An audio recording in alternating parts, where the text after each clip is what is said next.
frère est arrivé au Cameroun ici en mai 75. Mais dans les années 77, par là, 76, 77, jusqu'en 79, en fait, il y avait une telle rareté des produits vivriers à Yaoundé. Et il y avait des magasins d'État où on vendait les vivres, les plantains, les macabos et les choses comme ça. Et il fallait faire une longue queue pour aller acheter. Évidemment, bien entendu, parfois, le temps que tu arrives, ceux qui sont arrivés avant ont tout acheté. Et quand les camionnettes, comme celles qui garaient là-bas, arrivaient des villages avec les plantains et tout, les gens, avant que la voiture s'arrête, les gens bondissaient sur la camionnette et se saisissaient d'un régime de plantains pour le garantir et tu le tiens. Et comme ça, tu es sûr que tu vas l'acheter. Donc quand le propriétaire vient seulement et te dit combien tu vas payer et tu payes. Alors le frère Zach nous disait que pendant qu'il faisait la queue devant ce magasin d'État, quelqu'un a dit dans le rang l'année prochaine, chacun va manger ses doigts. Parce qu'il n'y aura pas de nourriture.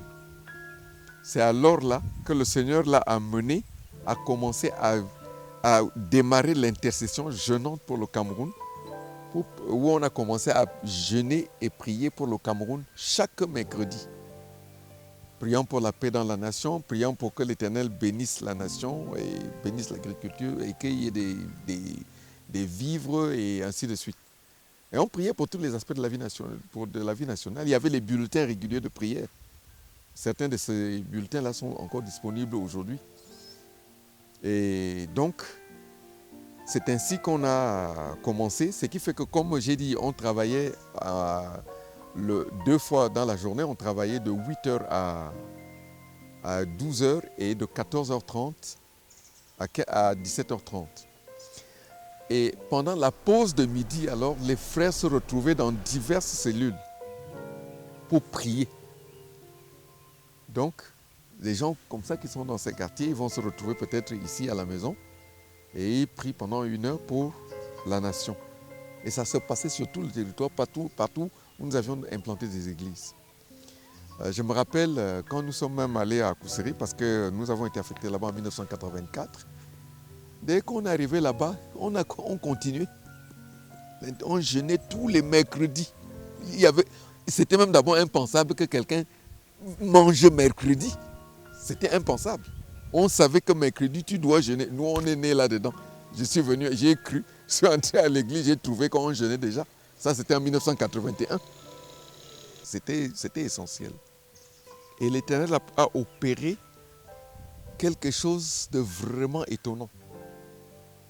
Voilà qu'en 1982, début novembre, le premier chef d'État, aux informations de 13h, prend le micro et dit « J'ai décidé de démissionner ». Et il a démissionné. Ça devait être le 2 novembre. Et le 6 novembre, la passation de service officielle a eu lieu.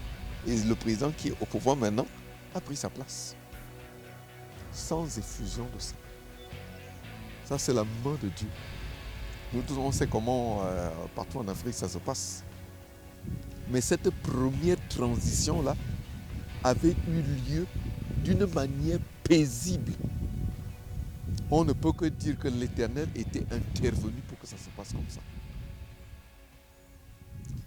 En 1983, alors que le frère Zach était en voyage à l'étranger, en décembre, voilà que le Seigneur le réveille un matin pour dire de rentrer rapidement au pays et relancer l'intercession jeûnante, que les frères commencent à jeûner très fidèlement et massivement comme au début. Et l'Éternel lui a dit qu'il y avait des plans terribles en enfer contre son pays.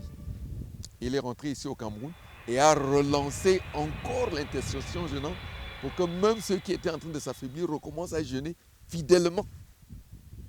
Et on a recommencé. Au mois d'avril, il y a eu une tentative de coup d'État.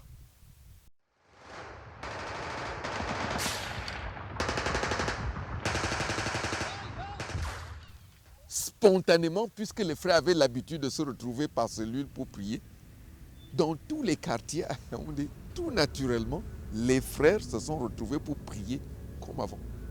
Et on a prié, je me rappelle, j'ai habité Cité Verte, on a prié toute la journée, jusqu'au soir. Parce que chez un frère qui était juste là derrière nous, et qui était, il y avait une assemblée là-bas, et puis bon, c'était lui, un peu comme le dirigeant, bon, dans le quartier, on est allé là-bas. On n'avait pas besoin de dire à quelqu'un, naturellement, on s'est retrouvé pour prier. Et l'Éternel est encore venu au secours et a préservé la paix dans le pays. C'est une chose tellement cruciale. En fait, c'est quand j'ai cru, j'ai commencé aussitôt à jeûner. C'était entendu que tu deviens un membre de l'Assemblée, tu jeûnes les mercredis. C'était entendu.